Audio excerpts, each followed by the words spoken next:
ẹ̀dọ̀kí ìròyìn lórí Bembeyeke TV. Àwọn agbébọn kọ lẹ́tà sí agbègbè kan nípínlẹ̀ Ọ̀yọ́. Àwa ń bọ̀ o, àwa ń bọ̀ láti wá gba ẹ̀tọ́ wa ni wọ́n kọ sínú lẹ́tà tí wọ́n fi ránṣẹ́ sí agbègbè Ifelagba nípínlẹ̀ Ọ̀yọ́. Àwọn ènìyàn Ifelagba ti ń sáré kíjokíjo lẹ́yìn ìdúnmọ̀húrú yìí. Òpin ọ̀sẹ̀ tó kọjá ni wọ́n kọ lẹ́tà náà ránṣẹ́ lédè Yorùbá.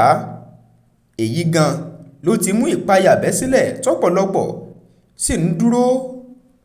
Ẹ wo bí wọ́n ṣe kọ sí àdúgbò Ifelagba Adétòkun. A fẹ́ kí ẹ gbọ́ pé à ń bọ̀ wá kógun jà yín. Ẹ sọ fún àwọn ọlọ́dẹ yín kí gbogbo yín múra sílẹ̀ àti ọmọdé àti àgbà. À ń bọ̀ wá gba ẹ̀tọ́ wa ní ọwọ́ yín àti ní inú ilé yín. A ó lo gbogbo ipá wa àti ohun ìjagun wa nítorí àwọn ọlọ́dẹ yín tó burú tí wọ́n sì ní agbára oògùn tí wọ́n dá wa dúró láti ọ̀pọ̀lọpọ̀ ọjọ́ sẹ́yìn. Adigunjalè ni wá. A ó sì jẹ́wọ́ rẹ̀ fún yín ní ìparí oṣù kọkànlá tí a wà nínú rẹ̀ yìí. Ẹ múra sílẹ̀. Lọ̀rọ̀ tí wọ́n kọ sí àwọn èèyàn agbègbè àdúgbò Ifelagba. Ọ̀rọ̀ ń bọ̀rọ̀ bọ̀rẹ́ o. Àfi kó ní kálukú kó tètè múra kó mọ́ sàsùnpìyè.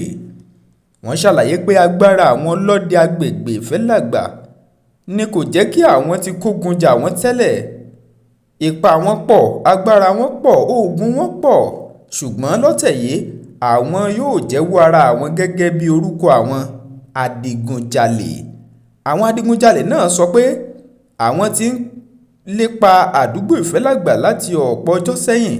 Àmọ́ ó ti tó àsìkò báyìí, àwọn sì ti ṣetán. Ẹ̀tọ́ àwọn làwọn sì wá gbà. Ètò ààbò lórílẹ̀‐èdè Nàìjíríà tó mì lórí lọ́rùn tẹ́lẹ̀. Kí ni ìgbésẹ̀?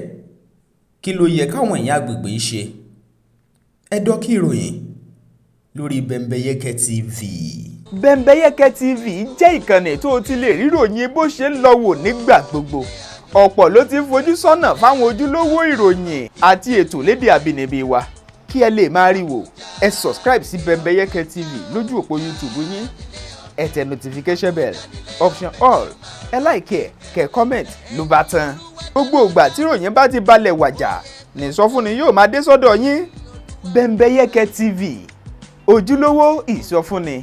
Ẹ máa wò ó lóní Bembeyeke. Bembeyeke TV, ojúlówó ìsọfúnni.